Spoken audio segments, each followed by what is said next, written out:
Well, all that comedy investigation into the rise of the comedy czar's hell world was exhausting. I had to get the hell out of there. So I've been out at my cabin just trying to think about something else for a change. Problem is, there's no free will, and I don't really get to choose what to think about. Been thinking about a lot of different things, but seems like for every question I try to answer, I end up with 10 more. It's getting ridiculous. But mostly, the question that still haunts me every day is, how did comedy get so shit? Was it ever good?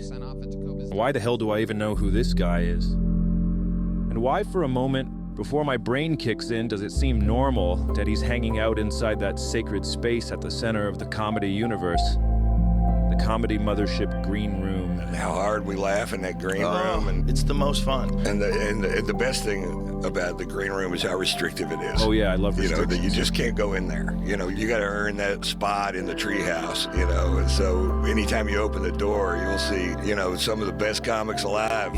That's our little space, man, and it is the greatest thing on earth. It's just impossible to make sense of anything going on here. And I can't help but feel like I must be living on another planet. I needed guidance. You know that our cerebral comedy guru, David Lucas, once told us that after his shows, we'd be thinking a lot. My jokes are very cerebral. So if you come to my show, I might say a lot of crazy shit, but on your drive home, you're gonna be thinking a lot. And his wisdom is kind of what sparked this whole investigation into the comedy world, but I knew I needed to start thinking even more. So I wanted to go out and see David's act, and hopefully start to try and put all these disordered puzzle pieces together, to understand what's really going on at the heart of it all. Now, there's a lot of great stages out there, but for me, my favorite venue in the entire world, hands down, is a legendary Massey Hall in Toronto. Its stage has been graced by the presence of the most iconic, influential, and beloved artists of multiple generations. Gordon Lightfoot, Oscar Peterson, Charlie Parker, Joni Mitchell, Neil Young, Patsy Cline, Bob Dylan, Ella Fitzgerald, Aretha Franklin, Rush. Now, I don't know who any of these people are, but my dad says they're very important. I even saw my first ever stand-up comedy show there, Jerry Seinfeld, when I was just a wee lad. It's the oldest and most iconic venue in Canada, and performing there has long been considered a landmark event in one's career. And finally, in 2025, the strength of her stage's mythical hardwood planks would truly be put to the test, as the Killers of Kill Tony, including massive comedy success David Lucas, I'll put my hand in my ass and make you smell it. would be taking the stage for what promised to be a wonderful comedy event. So I watched the show. When it was over, you know what? He was right. I was thinking a lot. I was thinking about how bizarre it was that these low-level, no offense, but subhuman cretins were able to perform at such a hallowed theater, wondering perhaps if I was the fool for giving the venue such reverence all these years.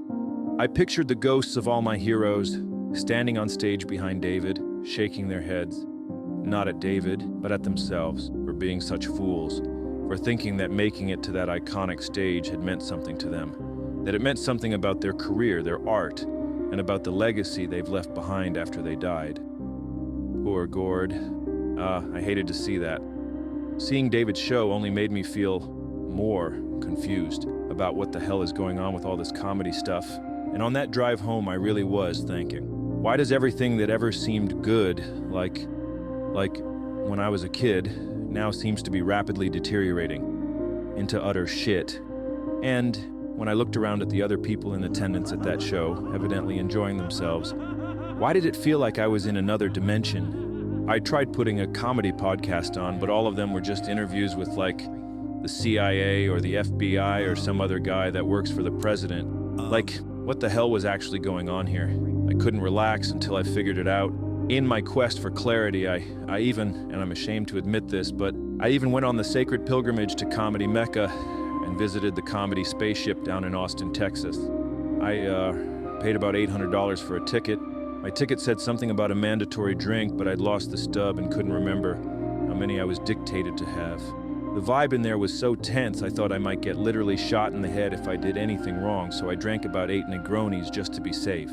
I went to find the washroom, and when I got there, To my dismay, I discovered that Joe, the comedy czar, had actually removed his own special from the Comedy Wall of Fame that he put up there. Maybe he just got embarrassed after we pointed it out, but I think it's the first sign that he knows his scheme is at risk of being exposed and he's begun to hide his tracks. But anyway, I watched the show. It was, fine, I guess, but, it really couldn't compare to the pleasure I experienced releasing those 8 Negronis into the toilet pipe. The armed guards at the door stole my phone and placed it in a locked bag, so I wasn't allowed to take any more photos, so I sat there drawing a picture of what I was witnessing on the free napkin that came with my Negronis. Now we've been getting a lot of feedback saying that we are very negative, so here's something positive about the experience. The show is only a couple hours long, which for $800 is insane, but it's so boring that it feels like it's about 5 or 6 hours, so that improves the value at least. As you walk into the room, you're reminded of 2 of the most horrific acts of brutality ever committed. Which is good because when you're thinking about what happens when an atomic bomb blows up over your head, it makes the terrible show you're witnessing seem like an okay alternative. No idea who the comics were. Who cares? They were shit. And of course they were, we already knew that. What we want to find out is why or how. But the vibe was very bad in there, very negative, and so I got the hell out of there and began walking down 6th Street, where a horde of scary, methed-out ghouls began to oogle me, which, compared to the vibe in the comedy Spaceship, was honestly much more welcoming. And that's when I saw it. In the alleyway behind the mothership, a flock of comedy pilgrims had gathered, lining up. They told me they had traveled from all over the country for their chance to win 1 minute of stage time there, their opportunity to climb the ladder to a higher tier class of human, a real comedian. I couldn't believe how many of them there were. They were all over the place, living in their cars, in tents. So many comedy pilgrims, everywhere, just taking over the entire area. And I started thinking about how the hell all these people ended up here. I started thinking about human migration. Like, how did you end up where you are? No matter who or where you are, at some point, some guy in your lineage looked around and said to himself, "This, I gotta get out of here." Packed up and went to a new place. And with that spirit in mind, I packed my bags and headed home. When I got back to my cabin, I placed a photo of my guru above my typewriter with a sign that said, "Keep thinking." And that's what I did for several weeks, obsessively, compulsively. And it led me to discover what's actually going on behind all this unsettling comedy stuff. And that we were right to find it so unsettling, and evil, and vile, and that what we're witnessing with this Austin comedy thing is actually part of a massive operation designed to destroy the entire world. And I know that sounds kind of out there, but as you'll see, that's actually part of their design. I thank my comedy guru David for helping me get my thinking back on track. Tasmai Shri Guru Namaha. To answer the question of how comedy got so shit, we need to go back about 375 million years. To the first of those migrations we mentioned earlier. Migration is baked into our DNA, guys. I don't know if you knew that in advance, but I am seeing on my YouTube analytics here that 87% of you only got your grade 10, so in case you weren't aware, humans began as simple tubes. A mouth and an asshole. Purest form of a proper organism. Just floating in the ocean somewhere, and eventually that tube evolved into this fish kind of thing. And this fish, this was the first in our lineage to become a new guy and to migrate. The ocean where he was all fucked up, and he looked around and said, "I gotta get the hell out of here." And he migrated out of the water and onto the land, becoming a land guy. He then somehow transformed into a little rat kind of thing with nipples. And the nipple rat evolved into like a monkey chimp thing or whatever. And then the chimp, or ape, or whatever, it became a human guy. And it wasn't long until those human guys, like that fish before them, looked around and said, "I gotta get the hell out of here." And they migrated to every corner of the earth. A lot of animals have these built-in mechanisms. We are no different. Just like how birds have like a magnet in their brain or something, which tells them when and where to migrate somewhere else. It's obvious from these historical records that the human instinct to say, "Fuck this, I gotta get out of here," becomes activated in times of fear. Fear is processed in the most ancient part of our brain, and it puts us into a fight or flight mode, just like the fish guy. And I don't know if you've looked around at the world lately, but people really are losing their shit. The whole world is on fire. There are crazy guys with nukes yelling at each other, and bombs are flying around all over the place. The air is full of smoke. All the fruit just tastes like wood now. We've all got microplastics in our brains. That can't be good. Plus, it's so hot out, I'm gonna piss myself. And don't even get me started on all those politics. What the hell is going on with TikTok? Why is China, doing all that stuff? Why did they close the oatmeal plant down? I wanted to keep working there. Now I got no money. I gotta pay MSRP for my steel cut. Bullshit, man. You know what? And then he says it. This, I gotta get out of here. Except this time, they've got nowhere to go. Not physically, anyway. But lucky for them, some of humanity's most powerful visionaries, the techno-wizards, have constructed a psychic ark to sail the seas of your mind and take you away from your problems and out onto a new frontier. A new reality. And here's where it gets crazy. It's a reality where there is no such thing as reality. Mayans. The techno-wizards use their machines to ramp up your own uncertainty about what's real and what's fantasy, to the point where you're so anxious that you do anything just to be certain. Those guys. No. It's all ultraphonics and sonics and dimensional superaction behind glass screens.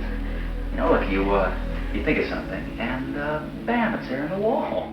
Once you've lost connection with classic reality, you're just a guy floating out in the open ocean, desperate to find something to grab onto to save yourself, stranded and surrounded by a sea of danger.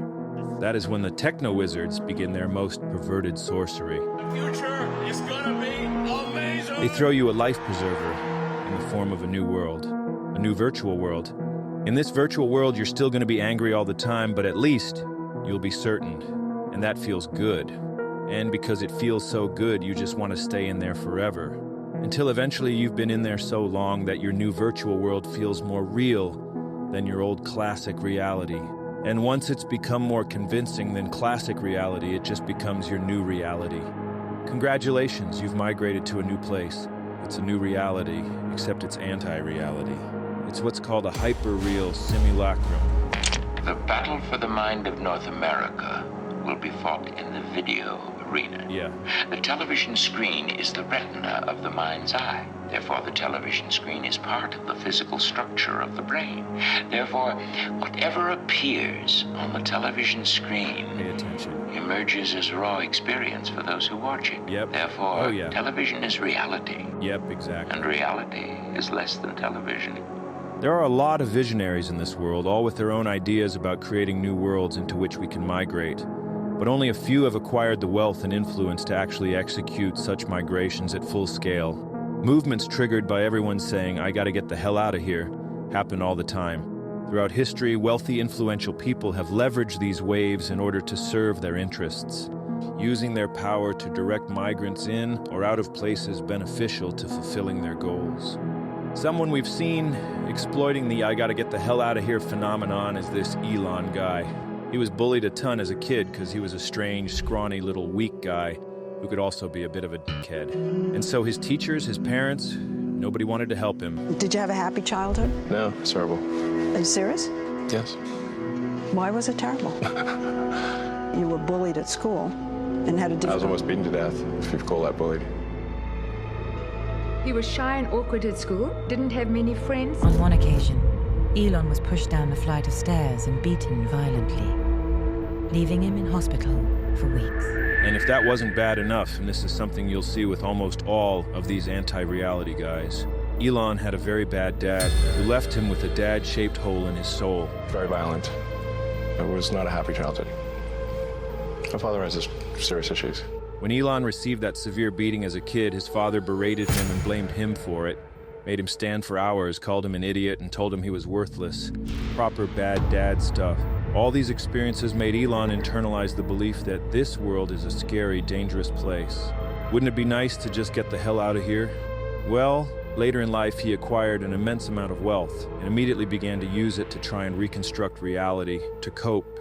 He put heaps of that money into trying to build this Mars colony thing, which is never going to happen, but that doesn't matter. The real point of his Martian cope is creating a virtual reality to migrate to, one where this colony thing would actually be feasible, and he could actually escape the Earth and live on another planet. and that gives him hope that he could actually get the hell out of here. All this crap here, this is all just for Elon to fantasize about getting the hell out of here. Nobody is going to Mars, man. The world is still scary to this guy. He still feels like he's getting bullied when everyone online is telling him he's a loser. That's why he bought Twitter. Everyone on there was being mean, so he just bought the thing so he could control it, pretended the millions of guys calling him a loser were just bots and trolls, so he could just kick them out and reshape the site into his own ideal version of reality, and then pretend that this simulated version of reality is reality. He wants to be a guy who's great at video games, but he's a total noob. He's the kid that would turn the Nintendo controller like a steering wheel while playing Mario Kart, while his mouth hangs open. Where I come from, we call that Thomasing, but Elon just wants to win something, and he can't play sports because, I mean, look at him. He never had the makings of a varsity athlete. So again, he uses his wealth to just pay guys who are actually good at video games to play the games for him. And then he pretends it's him playing the games. And then he got caught. There are 4 things there. And all the actual gamers all started watching him play and laughing at him. 4 things. He clearly has no idea, bro. And started playing the games himself on stream, but just got harassed the entire time and then pretended his connection dropped so he could get the hell out of there. Connection lost. Elon wants him being a hero to be part of his hyper-reality as well. For a while, he was seen as a savior figure, but that illusion evaporated. He tried to reclaim his hero status by inserting himself into the rescue of those 12 Thai kids trapped in a flooded cave. He stuck his nose into the rescue operation, despite nobody asking him to, and offered them an old metal tube from the SpaceX garbage dump that they were throwing out anyway, and telling the actual rescue divers who were down there trying to do their jobs to toss the kids in this tube and pull them out. When the rescue leader told him this is insane and makes 0 sense that the tube wouldn't even fit through the intricate cave system, Elon rage quit and called the guy a PDF file. Connection lost. He's tried to add being like a funny comedy guy to his hyper-reality, wormed his way into the stand-up comedy world, got on stage with Dave Chappelle and just got booed by an arena full of comedy fans. Rejected again. Even got into the government somehow. Started trying to cut all this funding from everything, hoping they'd give it to him instead to build more spaceships so he can get the hell out of here sooner. But the president also started bullying Elon and ended up taking away his lunch money. And now, Elon's even more messed up, even more desperate to escape, and finding it harder and harder to cling to that Mars colony coat. With Elon, where I said, if Trump doesn't win, I want to just leave the country. And then Elon said, there's nowhere to go. Elon, you don't believe in going to Mars anymore. Elon stopped believing in Mars. So he's allegedly retreating into a haze of ketamine-fueled escapism, just trying to get the hell out of here. The only way to make sense of all this strange behavior is that it is an effort to construct his own hyper-reality into which he can migrate and escape the scary world that rejects him. I actually saw a video of his ex-wife talking about how he does this, and I mean, she would know. We create a parallel world to escape the world that rejects us, or the world that we find too painful to live in. But some people are so good at doing this and master such an amazing skill set that they take their world and they infuse it into our world. She knows. And they change the world. Exactly. And these are the people we call visionaries, people who move between worlds. Exactly, yeah. Between states of consciousness. Elon learned firsthand the idea of constructing parallel worlds and hyper-realities during childhood.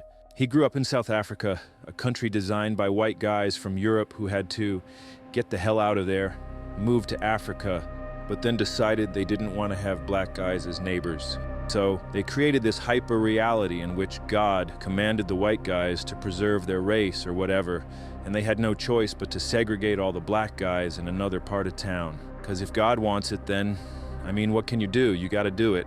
And by getting all the white guys to migrate their psyches into this hyper-reality, it allowed them to do all the heinous shit they had to do to achieve their goals of creating this new society. If you have enough power and influence, reality can be whatever you want it to be, and very few things are going to challenge you. We have a sort of grasp over the world. Elon wants to do a full migration into his hyper-reality, but he can't pull it off. It's not believable enough yet. His main problem is that not enough other guys are joining him in his hyper-reality anymore. The more guys you can get to buy into your simulation, the stronger the pillars necessary to uphold the new reality become. Which brings us back to this. This, right here, is irrefutable proof that the comedy spaceship and the entire Austin comedy toilet is a hyper-real simulacrum of an actual comedy scene. The whole scene is ruled by its god king, the comedy czar, Joe Rogan. We already discussed how Joe became the comedy czar in our last video, so go watch that if you don't understand what we're talking about here.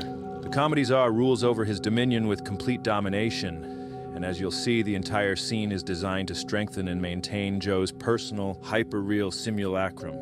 Joe has been sliding into hyper-reality for several years, and is now completely immersed in the simulation.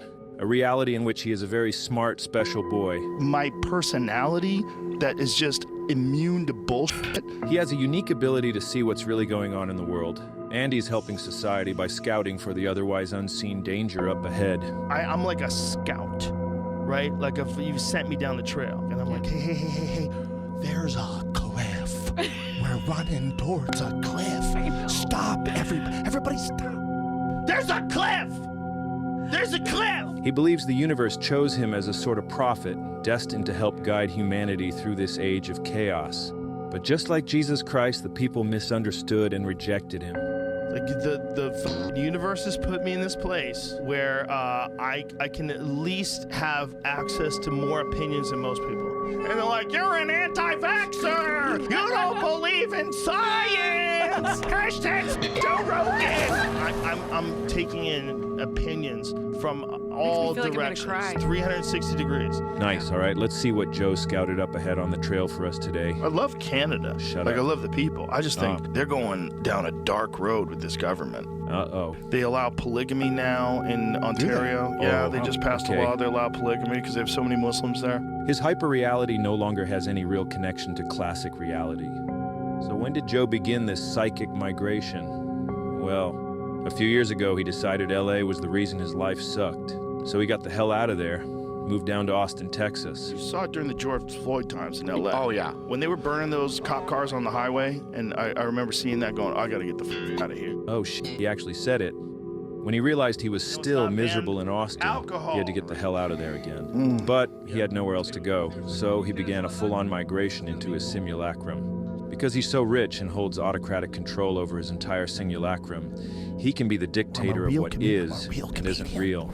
Like the fact that he's a real comedian, one of the greats. And that the world as we know it is finished. It's the end of the age. Doomsday is upon us. We are in Kali Yuga. We are in Kali Yuga. And the Hindus were very smart in their idea of, it was the Hindus, right? Yes, the Hindus, yes. They came up with this idea that there are certain ages, almost unavoidable, of civilizations. Correct. That they go through these cycles. What is the period we're in now? Because it seems like it's coming to an end. This is Kali Yuga, man. This is some weird shit that was predicted by the Bhagavad Gita. This is Battle of the Gods, Ragnarok. Tell me. This is what happens in cultures. Like, it's almost inevitable. He even has his own theory about what's driving us toward the end of the age. Hard times create hard men. Hard men create soft times. Soft times create soft men. Soft men create hard times. We are now around soft men in hard times. In his reality, he's a hard man in a world run by soft men who have allowed the destruction to happen. He's been yelling about that cliff we're all supposedly headed towards, but he feels like nobody's listening. So now he feels like the destruction must happen in order to restore the world back to its proper state. I don't think we're going to wake up. I think it's going to take something like a natural disaster or some real event, some 9/11 type event. It's just, I don't know where it ends other than a wake up. And a wake up is like a meteor hits us. As you can observe with your own eyes, this soft, doughy collection of spheres stacked on top of each other thinks he's actually a hard man. But obviously, he's the soft man, making everything worse. He's one of the softest men of all time. Never worked a day in his life, whines and complains for hours on his podcast over the dumbest shit year after year. How dare we say Merry Christmas? How dare Cries hysterically for no reason and thinks sitting in a sauna is some kind of achievement in overcoming adversity. For the record. Is that fake? He gets duped constantly by the most obviously fake stories, photoshops, and AI images. Fact check, volcanoes do not produce more CO2 emissions than human activity. Reuters is on your ass. Idiot. Yeah. And somehow he considers himself one of the greatest comedians of all time. It's embarrassing. It's clear and undeniable that he's living in some sort of inverted alternate reality inside his own mind, just like we said. And if that's upsetting to hear, it's because you are also living in the same kind of hyper-real simulacrum, and that remark just threatened to knock down one of those pillars holding up your alternate reality. You're feeling this right now because once those beliefs become ingrained, the self-preservation instinct activates. And any time those pillar beliefs are challenged, it's experienced as an existential threat because it could collapse the entire simulacrum and drag you back to that classic reality you had to get the hell out of in the first place. Consciousness is really just a big hallucination anyway. It's completely malleable. Change what's in that brain, and you change reality. For example, sometimes our brains get built a little wonky, and you get OCD, schizophrenia, all this stuff that makes your brain unable to stay in one version of reality. Very stressful. Likewise, it's very stressful when the pillar beliefs upholding your hyper-real simulacrum are challenged, as they threaten the stability of and your attachment to reality. It creates existential anxiety, and that anxiety must be relieved without destabilizing the simulacrum, and that often results in horrific consequences.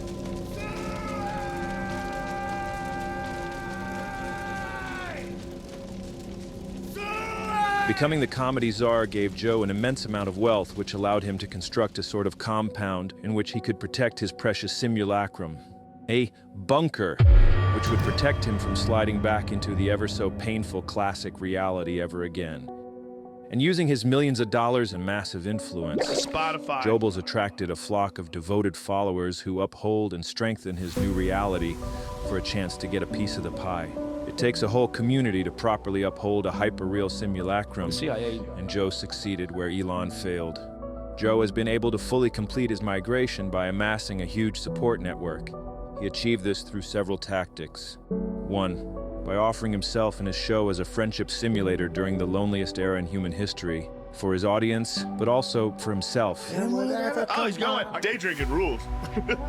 2, in an era of political confusion and turmoil, he became a compass for guys with double-digit IQs who are too lazy to learn anything by themselves and don't even know how to, because they barely know how to read a real book or even a Wikipedia article. Yeah. Only to figure out what the coaster's for?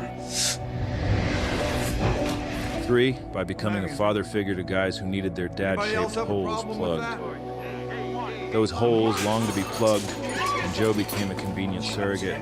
His love and wisdom available 24/7 on Spotify, YouTube, or your podcast app of choice. Come on. And 4, Buffalo Trace. We thought we'd do a sample tasting for you. by providing an economic incentive model with his podcast becoming the home shopping network. Tastes good. As well as a PR washing machine. This is funny. I went into Lorne Michaels' office, and he was talking, and I was convinced I was getting fired. Like, I knew I was getting fired. And I was like, if I get fired here, whatever, I'll just go do Joe Rogan next week, and I'll be fine. And through comedy, by creating his own comedy cult with its own built-in multi-level comedy scheme. If you indulge Joe in his new hyper-reality, you'll be rewarded with opportunity. And because that feels so good, you'll soon find yourself migrating across the psychic ocean of your mind, joining Joe inside his simulacrum. That's why it's called the Comedy Mothership. It's a transport vessel that will migrate its believers into their new reality. Which reminds me of another cult, one of my favorites actually, Heaven's Gate. It too was run by a weird bald guy who wouldn't stop talking. This guy, Marshall Applewhite, but his friends called him Doe, which rhymes with Joe. Don't know if Joe designed his cult in homage to Doe's cult, but the similarities are striking. And I even heard a rumor that Joe's dog was named after Marshall Applewhite. Marshall's trying to say hi to you. Hey, buddy. Doe and Heaven's Gate's beliefs were a cool blend of alien spirituality and Christian apocalyptic prophecy. I can't wait to get out of here. Doe believed Jesus was an alien who came to Earth to guide us, and that Doe himself was a messenger from the higher plane of existence, sent here to warn humanity about the upcoming destruction. Sound familiar? The name Jesus, of course, was the name given to the body, that mind that was indeed from the kingdom of heaven, and that mind came for the express purpose of teaching humans how they could be saved, how they would not be plowed under at the end of the age. Well, we're at the end of the age. Like the universe has put me in this place where I'm like a scout, right? Like if you sent me down the trail, and I'm like, hey, there's a cliff. Now, they didn't have podcasts back then, but Doe's lengthy, rambling seminar videos would fit in perfectly to our current podcasting landscape. When things are going bad, Many times the worst things in the human kingdom that can happen to us end up being the best things that can happen to us. there's going to be some good that's going to come from it. Because we learn in-depth lessons because of those difficult times. Unexpected problems, good. You learn. They could actually say, thank you for the lesson. Through his podcast, I mean his videos, Doe lectured that the end of this age is upon us, that the Earth was about to be transformed, recycled, but they could escape this doom by boarding a spaceship flying behind the comet Hale-Bopp as it passed by Earth. We are one or two events away from living in the Stone Age again. And I think it could happen in our lifetime, and it could happen to you and I. People who would consider themselves intelligent beings that say, well, that's absurd. What's all this doomsday stuff? What's all this prophetic stuff? We're in this very strange sort of existential crisis as a civilization that's not being recognized. And in the meantime, we're distracting ourselves. You know, intelligent human beings should realize that everything has their cycle. They have their beginning, they have their end, they have cycles. Hold on, didn't we? Isn't that the exact same? There are certain ages, almost unavoidable, of civilizations. Correct. That they go through these cycles. They have cycles. Cycles. That they go through these cycles. They're the exact same guy. Every civilization, when they're at the brink of collapse, becomes obsessed with gender. The whole thing is falling apart. The foundation of our civilization is falling apart. Doe offered his followers a way to save themselves from what he called the recycling of planet Earth, which was about to begin. He and the cultists needed to die so that the spaceship flying behind the comet could pick up their souls as they left their bodies, carrying them away to the next level of existence, to a new reality. The cultists all submitted to Doe's authority, believing that he was the gatekeeper through which they could ascend to that next level.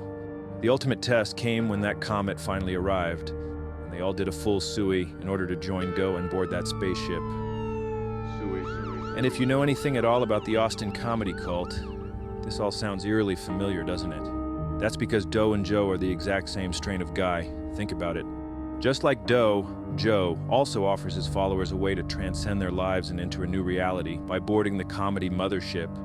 The comedy cult's followers also must commit a SUI to transcend into that new reality. Not a literal full SUI, but the kind of SUI that existentialist Albert Camus called a philosophical SUI. When we're faced with the absurdity of life, the fact that the universe is pure chaos despite our deep desire for order and meaning, we have two options. You can embrace the absurdity, surf the waves of chaos without copes, or we destroy ourselves, either literally or much more commonly through a philosophical SUI. You don't SUI your body, but you do SUI a part of your inner self. You kill the part of your mind that's inquiring, the part that's honest, the part that embraces life's absurdity without copes, and you fill the hole left behind with things that offer false certainty in place of honest doubt. Religious faith, political partisanship, materialism, hollow spirituality, scientism, hustle-cut culture, digital escapism, reactionary nostalgia, being a fat, drunk idiot all the time, philosophical overthinking. Cultism and guru worship, or complete submission to authority, sometimes all of the above. Greetings to you, my friends. It's me, D. Trussell. Take this guy, Duncan Trussell, for example. One of Joe's longtime friends and a former advocate of radical honesty, truth-seeking, and psychedelic wisdom. Not long ago, he was the lone voice of reason in Joe's inner circle, and the only guy to openly predict how Joe would be corrupted by powerful forces looking to exploit him for access to his far-reaching media platform. People have decided you're one of the magnifying glasses focusing this beam of attention into the world. You have to watch out because people are gonna try to exploit you. That's the main thing, is people recognizing what you are, who have political agendas, will infiltrate your and then start blowing out their radioactivity into the world. And you have to wrestle with your identity. I worry about you, man. He was well aware of these billionaire techno-wizard freaks out there, manipulating new media before it became too obvious to deny. He warned Joe about them being a danger over and over again. We established they're these billionaires, and they live in these compounds. Right. And certainly people like Michael Hastings and other people, they get killed all the time. There's super powerful people who will use technology to kill people to have their own way. So that means that there is some group or series of groups of people that are doing highly nefarious actions from places of power.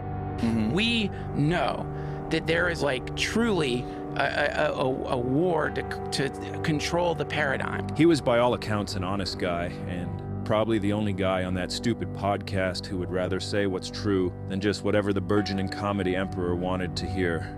But those sorts of qualities are no longer welcome in the comedy czar's simulacrum. They're far too threatening. So once Joe migrated into his new reality, Duncan faced the hard choice of either embracing the absurd and maintaining his principles of honesty and truth, or committing a philosophical SUI and joining Joe in his new reality in order to maintain connection to the comedy czar's sphere of influence. Oh, Tipahan. Whatever's happening, you just have to make it a good thing. Anything that's happening to you can be converted into something either that's going to make you scared, self-destructive, rationalize your anger, rationalize your shitty decisions, or it can be used as a thing that completely converts you. At any given moment, you can shed your operating system. You could drop all of the hang-ups, all the weird shit at any moment connected to the great truth, the divine. That was him 5 years ago. He's since followed through on this new guy conversion, so let's see how connected he is to that great truth. Ooh, that divine. Let me ask you this, though. What do you think about people who say that someone like Peter Thiel is the Antichrist? Here's what's fascinating to me about accusing Peter Thiel of being the Antichrist. Now, Peter Thiel, in case you didn't know this in advance, is one of the primary billionaire techno-wizards we mentioned earlier. With his immense wealth, Thiel wields massive influence in politics, media, and online information from behind the scenes. He says cool stuff like freedom and democracy are actually not compatible. Pete's company, Palantir, is deeply embedded with the CIA, ICE, FBI, NSA, police, and the military-industrial complex, and promises to be the most powerful mass surveillance platform to ever exist. He subscribes to a philosophy that believes that civilization as we know it ought to be destroyed, and from its ashes, a new technocracy should arise, a new state run by a CEO king who wields absolute authority. Pete is part of this new military tech industrial complex, operating with little oversight while creating autonomous weapons and surveillance systems, and whose algorithms remain a complete mystery. He's a caricature of a villain, straight out of a comic book.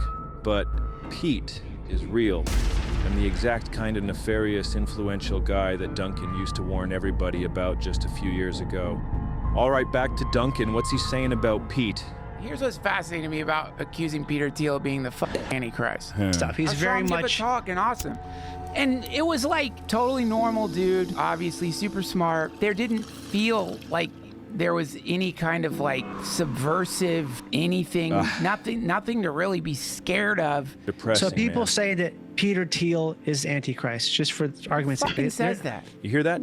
He's actually getting mad about this. Argument's sake. Fucking says that. The reason Dunk's got to do this is because the comedy czar is actually Pete's friend now. So he had to become a new guy to stay in Joe's circle of power, a shriveled husk of a guy, being fed by the demonic umbilical cord attached to the bowels of the comedy czar from which he can never disengage. He's cooked, finished, and God, look at him, he's just not the same guy. Look in his eyes, it's obvious. Those are Sui eyes.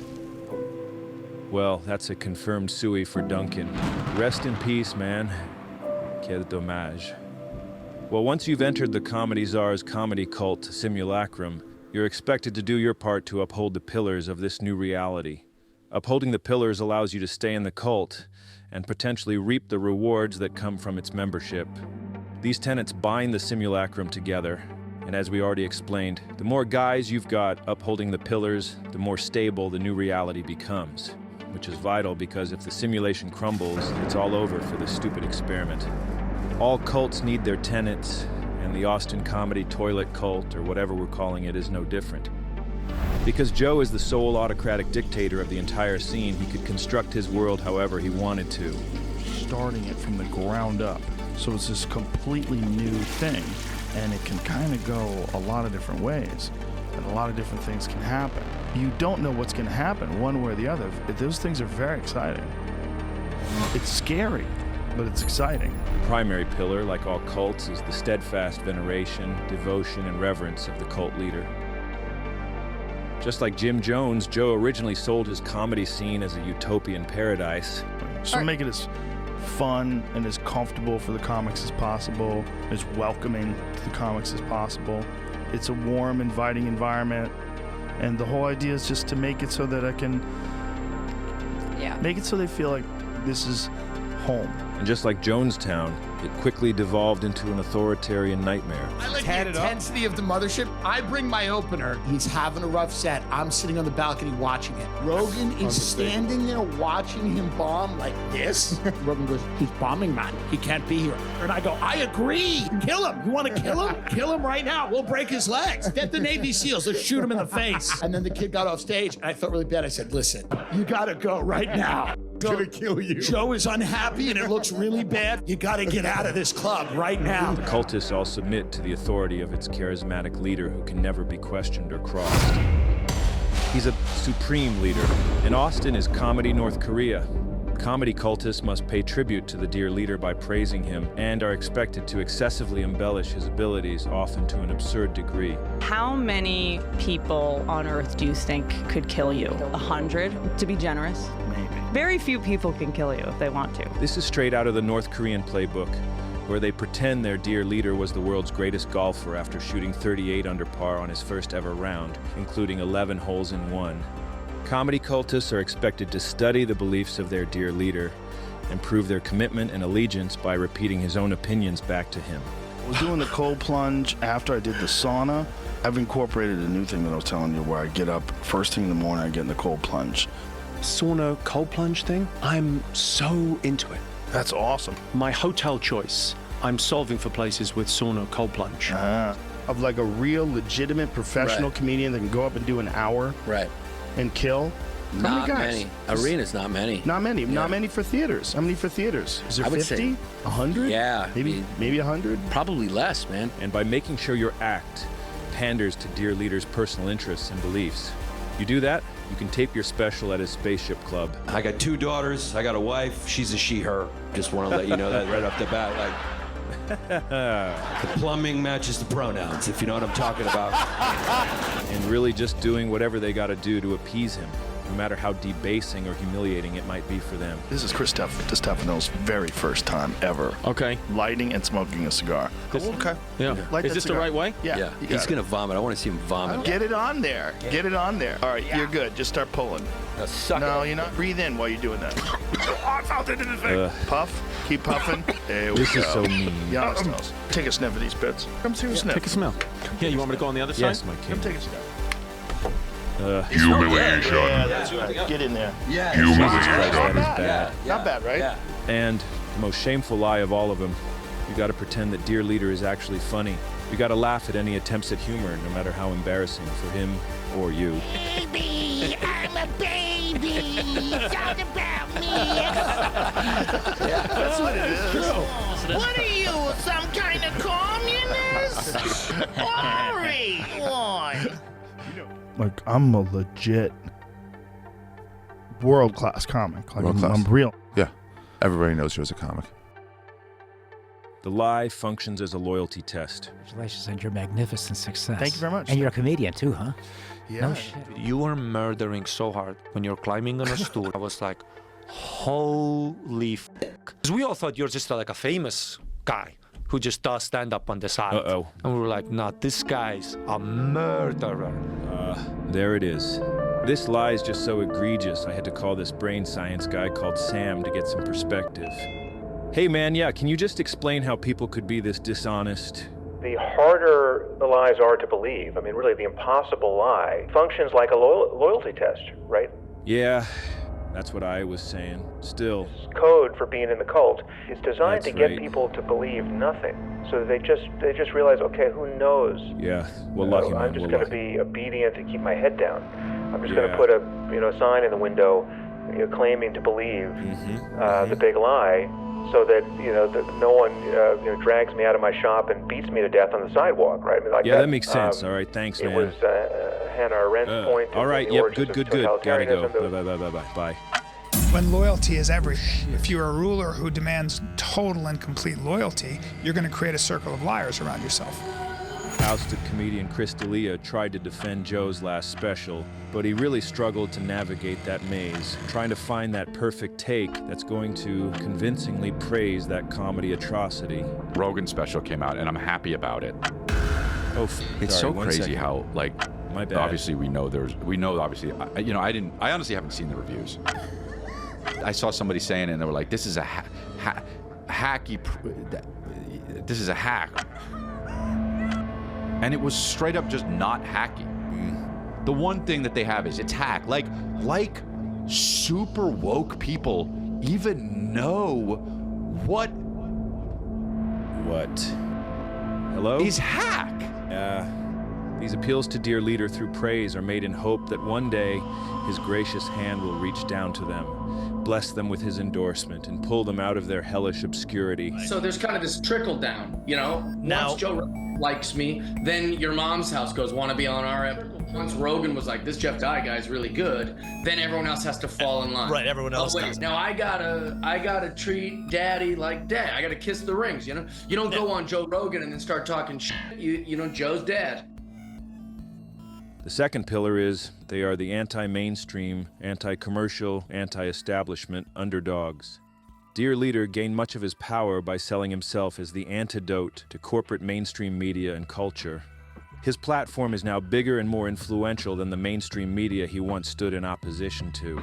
But because being anti-mainstream was such a fundamental part of his sense of self and his show and his audience's identity, they all have to keep pretending that they are not mainstream. Admitting otherwise could collapse their new reality, so they stick together, upholding that pillar, keeping their simulacrum stable. Rejection, rejection of whatever is whatever people think the comedy industry is. Because people think the comedy industry is like some group of people with power that control all and give people specials that don't deserve it. There's all this like weird thoughts about the comedy business. But when the comedy business is only comedians, there's no business element behind it. There's no networks. There's no producers. There's no person, no executive. There's none of that. So it's just wild. Dear Leader is a billionaire, but instead of running his own show, he's still partnered with the tech establishment. He and all the cultists are connected to the biggest corporations on Earth, but still they maintain a facade of being independent DIY artists. As we all know, Joe got in tight with the US regime and became the government's own comedy czar. The regime's comedy puppet dictator, like comedy Lukashenko. He's now literally an extension of the US government.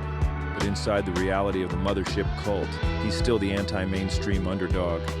And obviously this makes no sense at all, but because all this is taking place inside an anti-reality simulacrum, it somehow just works. You have like comedic instincts.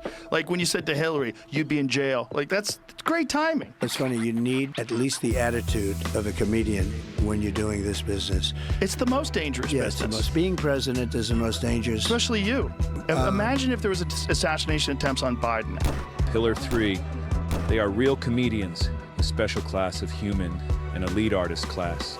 Comedy is sacred.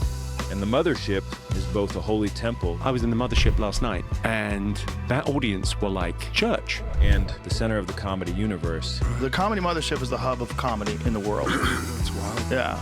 It's comedy mecca. The green room is the Kaaba, the house of God. Being granted entry is considered one of the cult's highest honors. We laugh in that green room, and the best thing about the green room is how restrictive it is. You know, that you just can't go in there. The comedy czar considers his entry into comedy a religious experience. That transformative moment where he was converted, baptized by Mitzi Shore, and transcended from a civilian into a real comedian. I remember thinking, I gotta get to the Comedy Store. It was like, it's Mecca. It was Mecca. It was a religious call. I mean, if there was anything like that in my life, that was it. She passed me as a non-paid regular after my first audition. I couldn't sleep that night. I'm a real comedian. A real comedian. A real comedian. Dear Leader's beloved Saint Mitzi must be revered and venerated by the cultists as their adopted spiritual deity. There's this guy here, Jelly Roll. Jelly Roll TV again. Now, he's not a comic, he's a singer, but he has successfully joined the Mothership cult by carefully studying and obeying the pillars. Here he is performing for Dear Leader, showing his reverence for Saint Mitzi, crying about and praising the woman he's never met. Speaking of Mitzi's, I was so inspired by the way the Mothership has Mitzi's, and it's like an honor to Mitzi. Touched my soul in such a way. What y'all have created there is spreading on to, damn, you almost got me emotional talking about a woman I never even met. I just know she did so much for you. Doing stand-up is a transcendent spiritual experience that only real comics will ever be able to tap into. But Richard Dawkins is never killed on stage. He doesn't know the connection between human beings that comes through laughter and joy in that way. Walk to the women's locker room with a heart. Abracadabra! Dear Leader draws a stark distinction between the comedian class and what he calls civilians, regular guys, lower-tier humans. This Hassan guy explains some of the differences between higher-tier humans, comedians, and the lower-tier average human, and how difficult it can be to even be around such low-tier guys. Our ability to talk to literally anyone is a skill set. Like, totally. Do you ever have to, when you go to like a party with your ladies' work friends? Yes. And you're like, bro, there are fucking just goobers out here. Yeah, just office banter. I was at a work thing with my wife. We're like in a building, and outside the window, it looked like someone was about to jump off. Oh, wow. The guy goes, like, is that guy like, is he walking on the roof? I go, the part didn't go his way, so he's just. yeah. And they're like, Pillar 4, they are brave truth tellers and victims of an authoritarian mob of censors. They need to be seen as oppressed victims so they can appear as heroes for standing up to the threat. Inside their simulacrum, they are the modern-day incarnations of guys like Lenny Bruce, Dick Gregory, and Mort Saul. Look them up. We're drinking, my friends, in the Last Chance Saloon. What I'm saying on stage tonight is barely acceptable now. In 10 years' time, forget about it. You'll say, I saw a man, and he stood on stage, and he made light of serious situations. We used to call them jokes. An us versus them mentality is a hallmark of cult psychology.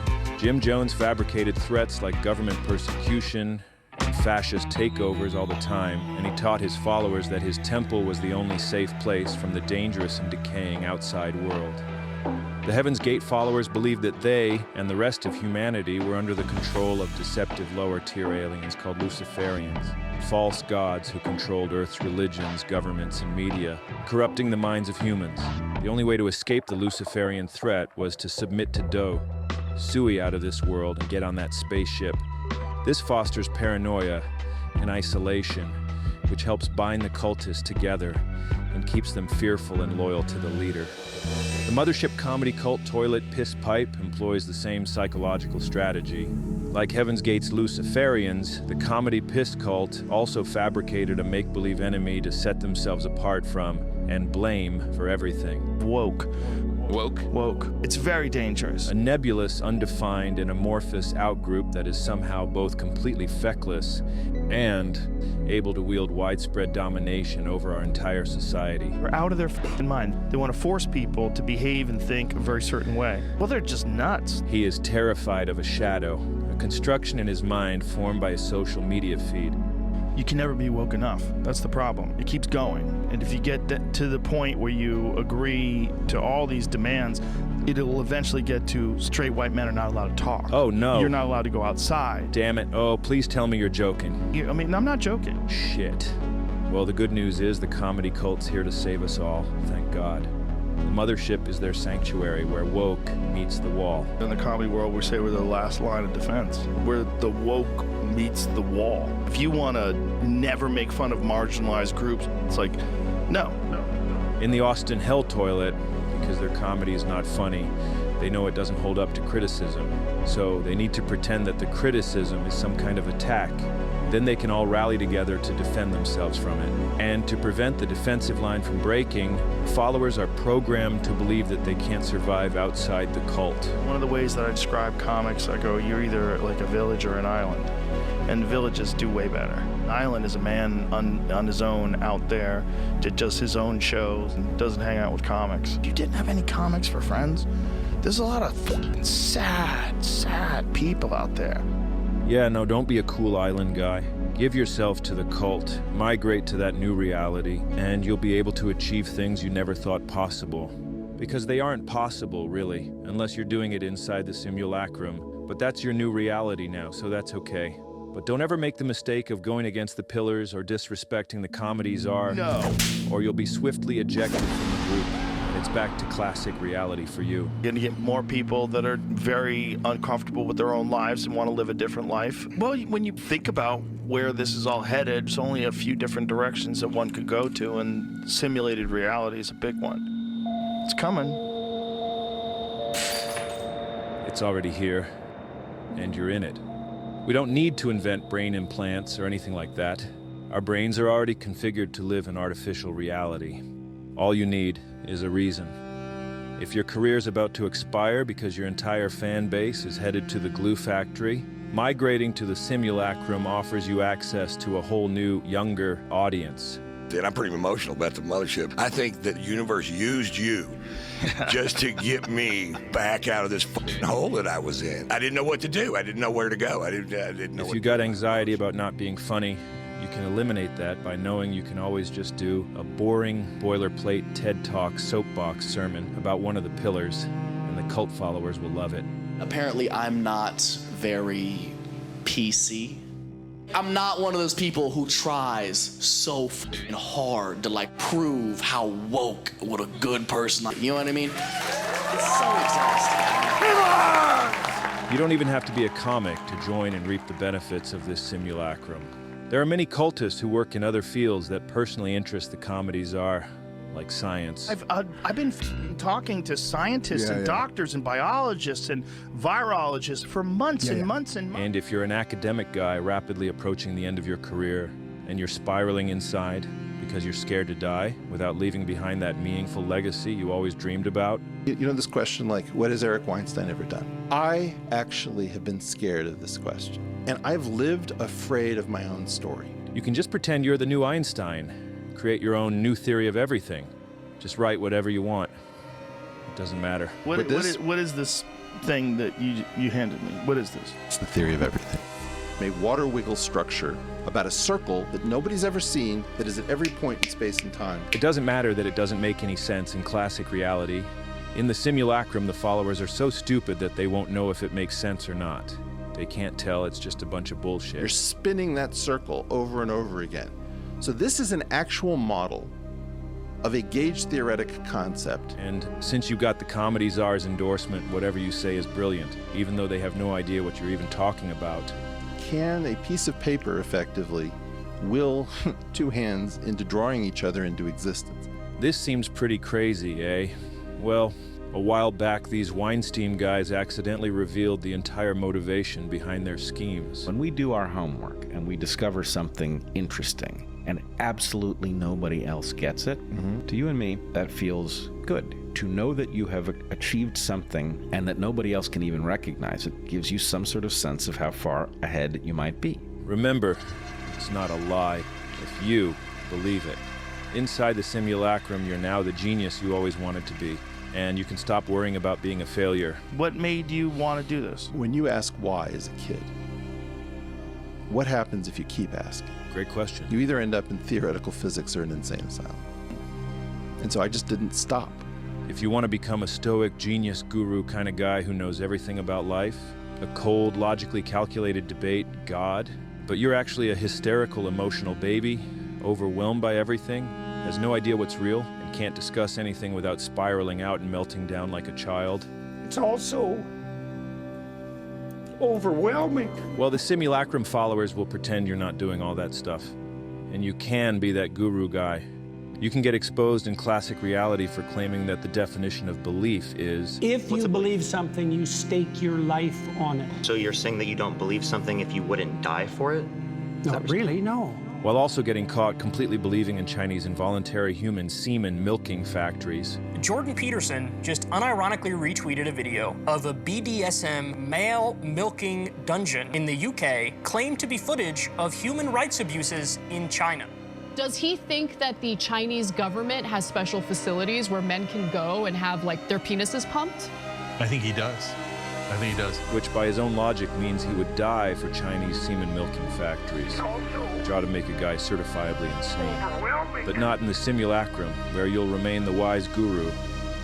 Simulacrum migrants also gain access to the cult's Copadex, a reference guide of pre-made dogmatic copes, a virtually endless collection of excuses for anything you could possibly be criticized for. These copes are born inside Dear Leader's own brain and trickle down throughout the simulacrum for all to use. How come you're not looking at your own self with the same scrutiny that you look at this extremely successful person? Yeah. It's because you're jealous. So many people hate me for really no reason, and it really made me realize that, like, people only hate somebody they're jealous of. You know, like, people don't like him because, you know, whether you judge his comedy or judge his podcast or judge whether, you also have to judge how he looks, and he's a beautiful man, built like a Adonis. It really makes people uncomfortable, me included. I'm his friend.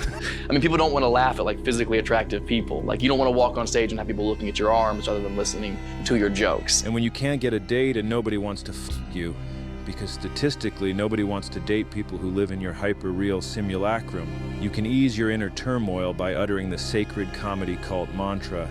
It's definitely not me. I think it's everybody else. So, as you've seen with all this scientific evidence and logic here, these facts, joining the comedy cult can offer tremendous opportunities. Submit to the leader. Perform your sui. Become a new guy if you have to. Migrate into the simulacrum. And help uphold its supportive pillars. That's the blueprint, and a lot of guys are on that path. But there's one guy who has followed the path of Dear Leader better than anyone. His name, is Tony Hinch. Oh, sorry. I've just been dreading getting to this section. You know we try to be positive on here, but sometimes you gotta examine some real dark, depressing shit.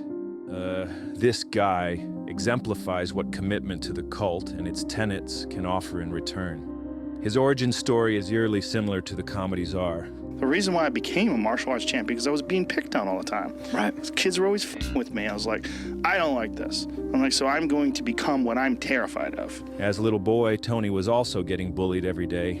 He was walking around terrified. It's a lot of fear, a lot of danger. And my whole way of handling that is if anybody ever tried anything with me, I would just make fun of them. So he became what he feared the most. A big dumb asshole, a bully.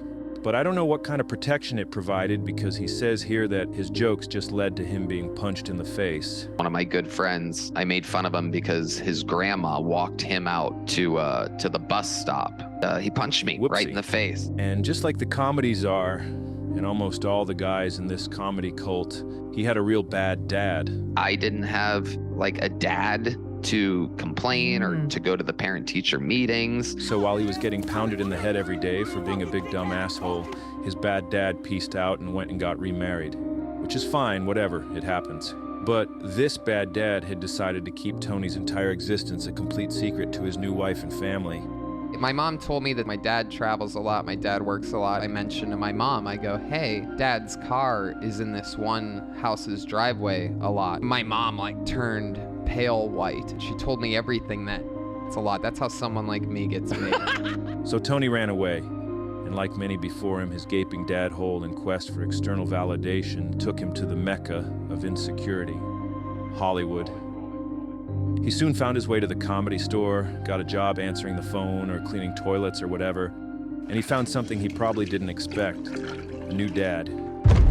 He started opening up for Dad on tour, and and got his first taste of that long sought-after external validation from his audience. But it was a lot of work, too much work, really. He thought, what if there's a way to get even more laughs while doing even less work, while also being able to satisfy his sadistic compulsions? So he started his own show, Kill Tony, his ultimate scheme. Guys, give it up for Tony Hinchcliffe. Generally speaking, I try to separate the scheme from the schemer. I appreciate the beauty of a good scheme, and it's a brilliant scheme, it really is. How it works is his show allows him to be on stage at all times, getting attention without having to do anything at all, really. If the show is ever funny, it's because of the guests. He'll brag about how funny this Trump-Biden episode was, but that was these guys who made it funny. Come on, huh? Come on. But since reality can be whatever he wants it to be, Tony can easily pretend that the laughs the show generates are all actually for him. 3 times you got married. Honestly, that's not that bad. What did Tony even do? Nothing really. A few snide remarks here and there and just basic MC duties. The show is abuse, disguised as comedy. Tony took this idea from the world of professional wrestling. What makes pro wrestling so compelling is the concept of kayfabe, a collective suspension of disbelief, maintaining the illusion that the characters, the fights, and the drama are all real. Kill Tony runs on comedy kayfabe, but Tony flipped it. Where wrestling is fun theater disguised as violence, Kill Tony is violence disguised as fun theater. There's very few people willing to admit that they miscarried. Was that a sad time for you? It was the lowest point in my life. Really? He's calling in right now. We have word. Despite all of them being followers of a comedy cult, they're all miserable. I'm encouraging you to quit right now. I think when you find that job, I think you should quit. I don't see it happening for you. Eleanor, you knew me when I was 24. I was already 2 years Right, into but you're not autistic. Stand over there by the red X. You're really getting a little close. Nope, the other direction, AJ. Thank you. Kill Tony is supported by the same pillars as the broader Austin comedy Cohen cult, which, as we've proven, are all complete inversions of classic reality. Tony is the megalomaniacal dictator. He must be submitted to and respected. He is a roast god. Comedy Czar proclaims that Tony is the greatest roast comedian alive. And if that idea is ever threatened, he loses his mind. He got very upset when this Jeremiah guy was getting too many laughs roasting the roastmaster. You don't do that. You don't do that? Oh, no, never, never. Why not? Against the rules. This guy looks B.I. Bye. Oh, youth. Takes one to know one. Yes. Go have your magic moment. This is the biggest thing in your career. Go do it. Go get it. Go get it. Is that a school bus attached to your face? You flaming homosexual. Takes one to know one. Yep. He allegedly cemented his title with this performance at the Tom Brady roast in 2024. If you actually listen to his jokes, they're really just okay. Tom Brady. Why do you look like a gay Tom Brady? But his fellow comedy cultists on stage help sell them and show you how to react.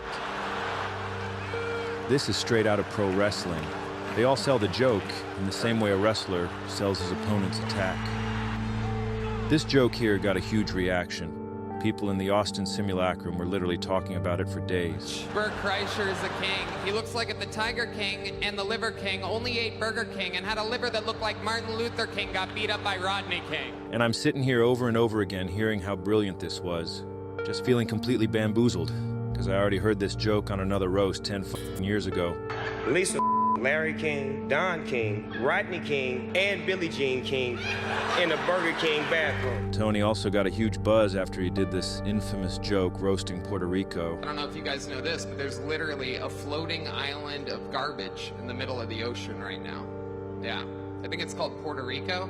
And again, I'm just confused because it was even better when this guy, Dylan Jarboe, did it on Kill Tony back in 2021. Yeah, I don't know if you guys know this, but there's currently a 500-mile peninsula of trash in the Atlantic Ocean, and I used to live there. It's called Florida. Oh yeah, I'm gonna write that one down. I did like this joke he did about how murderers never seem to dig deep enough graves. I know how to get away with murder now. Because I know where everybody that gets caught always f***s up. Yeah, they always get a little lazy around burial time. You know what I never see on those crime shows? The body was discovered after being buried 75 feet deep in the ground. Until I realized it was just a cover of a Norm Macdonald joke. Like, these serial killers are supposed to be so shrewd and cunning, but then when it comes time for their grave, they get a little hasty, you know? And I would never, ever kill a lady in cold blood. But if I did, I would take her body to the woods and bury her in a very, very, very deep grave. I'd rather listen to the proper original, personally. But what do I know? And yeah, some people will say it's easy to arrive at similar joke concepts, but it's Norm Macdonald, for Christ's sake. It'd be like a musician putting this riff in their song, then being like, hey, I didn't know. I just arrived at a similar concept, I guess. But again, this is hyper-reality. Nothing has to make sense from out here in classic reality. Here's Tony without the team of writers and a teleprompter, put on the spot when Bill Maher requests a roasting. No crowd work on you. No, come on, do some crowd work. Ask me where I'm from. Where are you from? New Jersey. Come on. There's a slow pitch down the middle of the plate, bro. New Jersey. That is a shithole. Wow. Indeed. Well, come on, you could do better than what you're famous. Warm up. Just like the comedy czar tells the mothership cult, Tony also tells his flock that they are under attack by powerful forces. Free speech is under attack, people. I host a show, and each week I get updates what words we're allowed to use and not use anymore.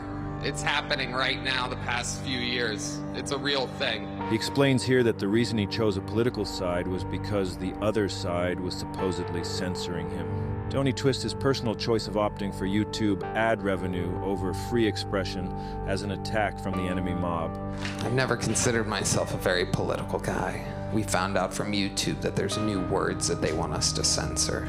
New words that you have to bleep out or you don't make money anymore. So I've become like a free speech angry guy. He became a free speech guy by becoming a censorship guy, censoring himself to get that paycheck as if the Netflix deal wasn't enough.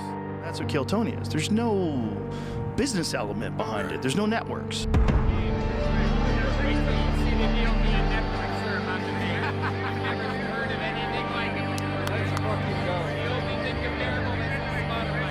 That's the kind of backwards logic that only works inside this comedy simulacrum. Just an incredible example of the ability these cultists have to bend reality.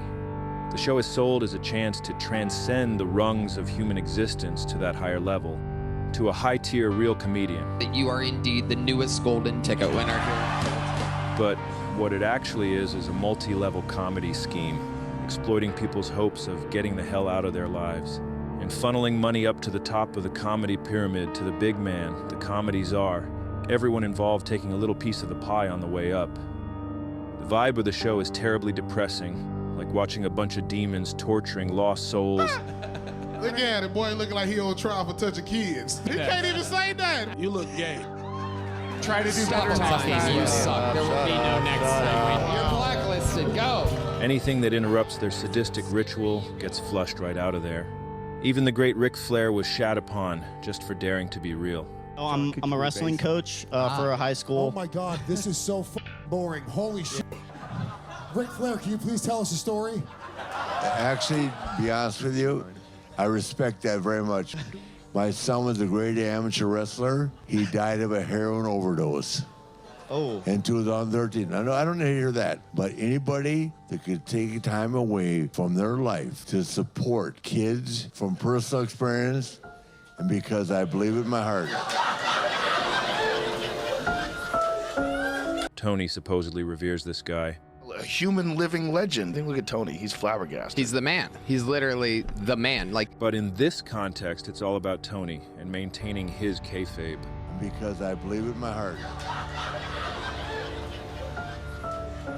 Show's depressing, man. You ever had Asian pussy? I will never sign up to make fun of people that donate their time to making children better. Maybe it's me, though. I don't know. Maybe I am the asshole. I'm going to see what people are saying about their recent show in London. We got some voicemail here from a few guys in attendance. Let me see what they're saying. I was stage right, and every scumbag up there booed non-stop for everything, and laughed when they got any reaction or could make a comic react. booze fights, people up and down to get drinks or a sniff in the bathrooms, and people so fucked up they didn't know where their seats were. Comedy is fun. These three blokes dressed as cowboys were sitting at the back, throwing things and being loud by all accounts, but I just noticed when they threw something at the women in front of me. So I stood up and threw some sweets at them, and then I put my jumper on, walked up there and slapped one of the cowboy hats off their head. Then me and the three of them had a good brawl, and I thought it went rather well. But afterwards it turns out I had a couple of great big cuts on my head, so I'm not sure how that happened because their punches actually seemed very weak, and I didn't get any black eyes, bruises or broke nose. Then I left the building sharpish and went home to bed. Did anyone see if they had any weapons? Because I've come away with some nasty lacerations that's going to scar me face. That sounds like a comedy show to me. Good, good, good. But yeah, it's a toxic environment. That's why it was the perfect place for Tony to transition into his final new guy. That's why it's called Kill Tony. It's where the old original Tony went to die. He unveiled his fully transitioned self with his most recent comedy tweet thing. And that's why that is called Garbage. Tony in, garbage out. And this new Tony just seems even more pissed off. He seems to still be following in the comedy czar's footsteps, right off a cliff. But when a guy doesn't have a real male role model, and all he's got is the comedy czar, what else could you expect? And now he spends time on the show doing these deranged, awkward rants about whatever dumb shit most recently pissed him off. Just like Dad. But I came back home because I faced anti-Semitism. You know, I hear this, but it's kind of funny because, like, if you make fun of an Italian, there's no word for that. If you make fun of everybody else, it's racist. Your people have a special word for racism. What do you think that means? If you take yourself out of the picture, what do you think about your people having a special word for just you? And what exactly did they say or do to you there? They said, like, go back to, you know, Poland, all the normal shit. But you've never been to Poland? No, my ancestry is Ukrainian. Oh, wow. There's some uneducated idiots that are rooting for you now, not realizing that that country's stealing our money. Comedy show. I'm a doctor. What was your schooling like? Super Canadian? Yeah. Now, a lot of people don't know this, but I study the Canadian healthcare system because they brag about how good it is. And I like to do my own research just to make sure that I live in the greatest country on planet Earth, and I do.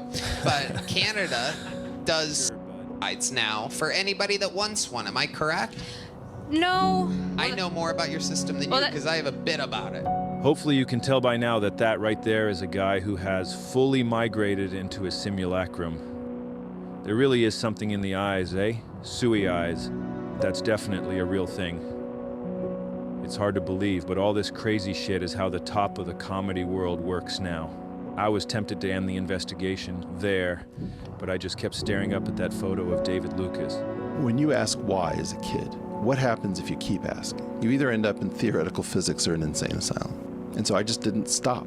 And it got me thinking, if Tony can build his own simulacrum nested inside of the Comedy Czar's simulacrum, then what if Joe the Comedy Czar's simulacrum is also nested inside a bigger, more powerful simulacrum? Well, guess what? It is. You just need to follow the breadcrumbs. It's actually not that difficult. Everything's right out in the open, which is part of this bigger cult strategy. They hide in plain sight, and they lay their plans out in public for all to see, because people tend to think if this were real, they would be hiding it. What's your problem? Anyways, remember Joe's buddy Duncan? Warning him about what might happen now that Joe's podcast had become so massive and influential? About guys from deep dark wells of influence penetrating Joe like a battering ram and using him to blow radioactivity all over the world? Well, he was spot on. And thanks to Guru David's guidance, we figured out who those evil penetrators are. They are a self-fulfilling, prophetic, doomsday cult, run by technocratic billionaires who want the world to crumble so they can rule over its ashes. An Armageddon death cult, obsessed with the demise of humanity, and hell-bent on making it happen as soon as possible. Comedy. I discovered this plot almost by accident while taking a break from all that thinking. I sat in the tree outside my cabin, started reading this book I picked up at a garage sale in town. It was called The Lord of the Rings. And, while reading it was supposed to be a break from all that thinking about the comedy hell world, but it actually ended up illuminating the pathway to the truth about how comedy got so shit So, in this story, these ancient elf guys created magic orbs called the Palantiri. These orbs allowed guys to see and communicate across vast distances with other guys who had an orb. The orbs were meant to help gain and share knowledge and make society work better, but you had to be very smart and strong-willed to use this technology. And just like in our world, most people are just really stupid. It's just the way it is. These orbs weren't inherently evil, they didn't necessarily lie, but they could show a selectively narrow version of reality. And if you had a double-digit IQ and tried to use one, you'd end up confused, misled, and completely dominated.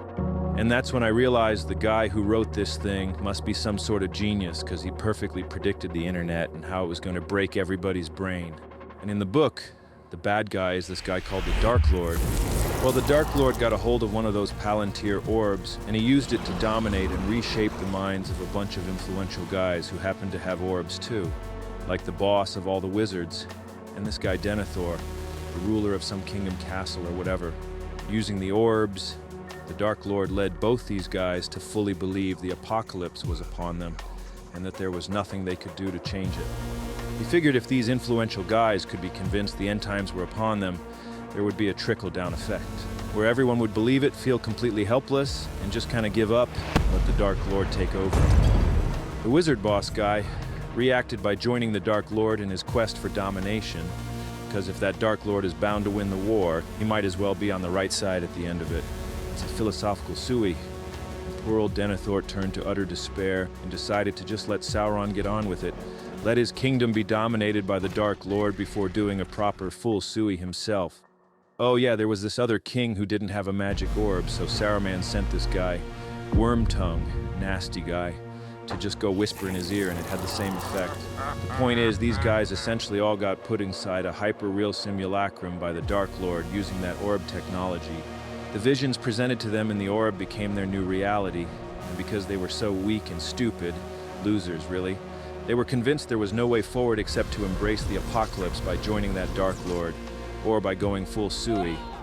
Why the f*** am I talking about this stupid book bullshit? Because the internet is our magic orb. But unlike this book, in our world everybody has one. In the book, the Dark Lord loses the war because the humans got a new king who still lived in classic reality. But imagine if every guy in this Ring story had an orb, and not just a couple of the leader guys. Even this new king wouldn't be able to convince enough people to defend the castle. The Dark Lord would have won for sure. Anyway, it's a good book. Check it out if you know how to read. Because that's kind of exactly what this doomsday cult we're talking about did. They created and then gifted to us our Palantiri, the internet, social media, podcasts.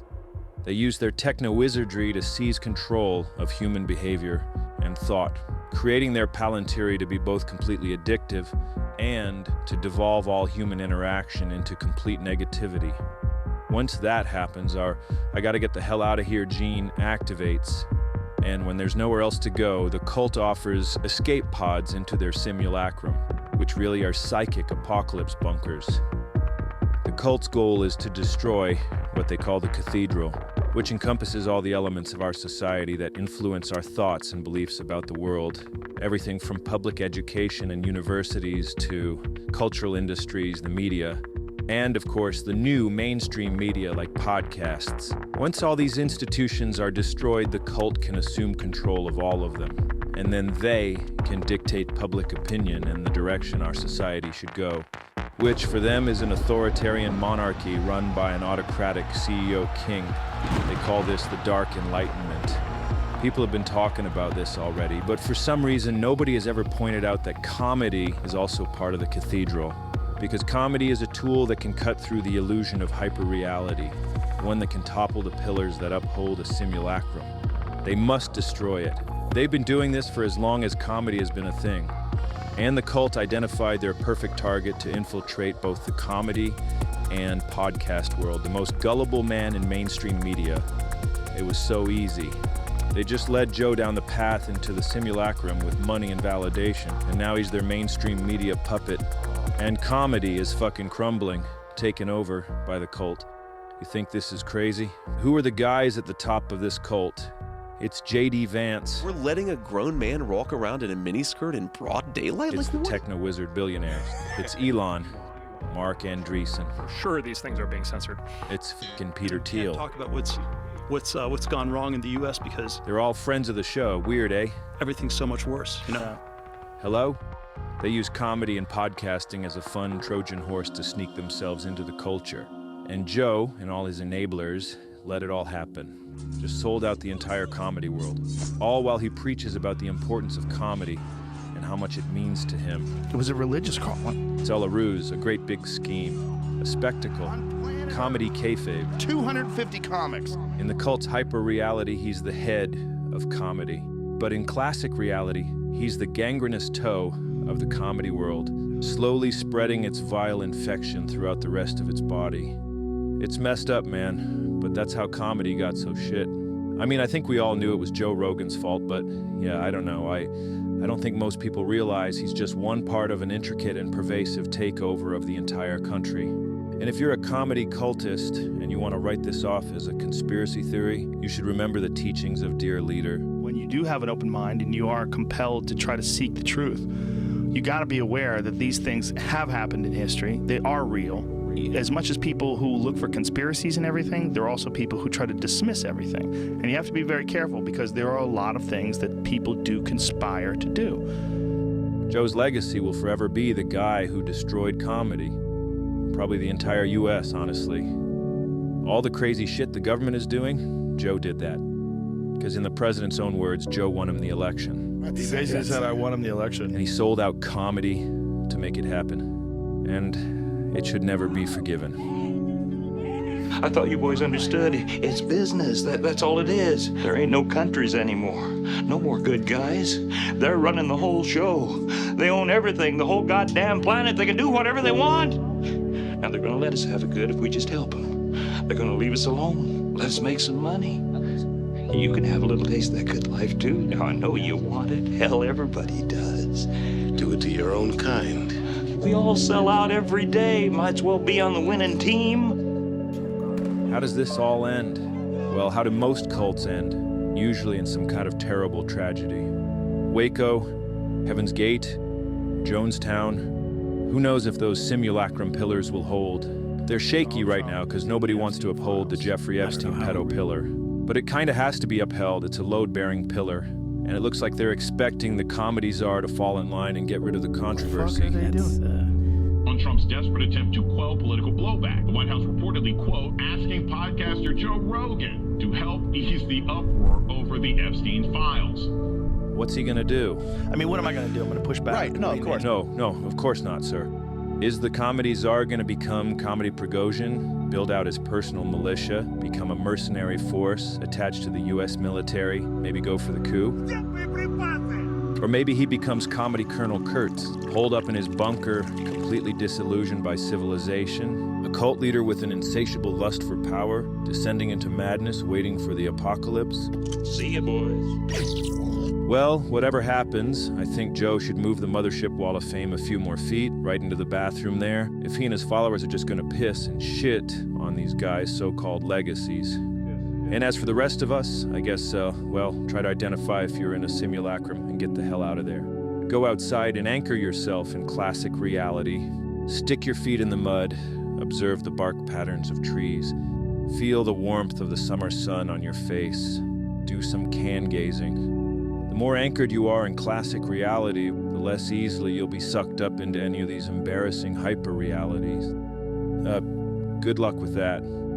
For me, I'm anchoring with a dip-a-day program right now, which means every day I'm jumping in that fucking lake. Swimming around, doing about 50 laps to the rock and back. That's no big deal for me.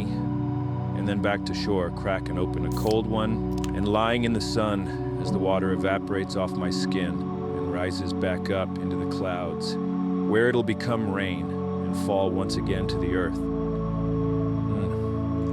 The cycles. I'm gonna do that right now. Okay, good. Gotta go. Bye.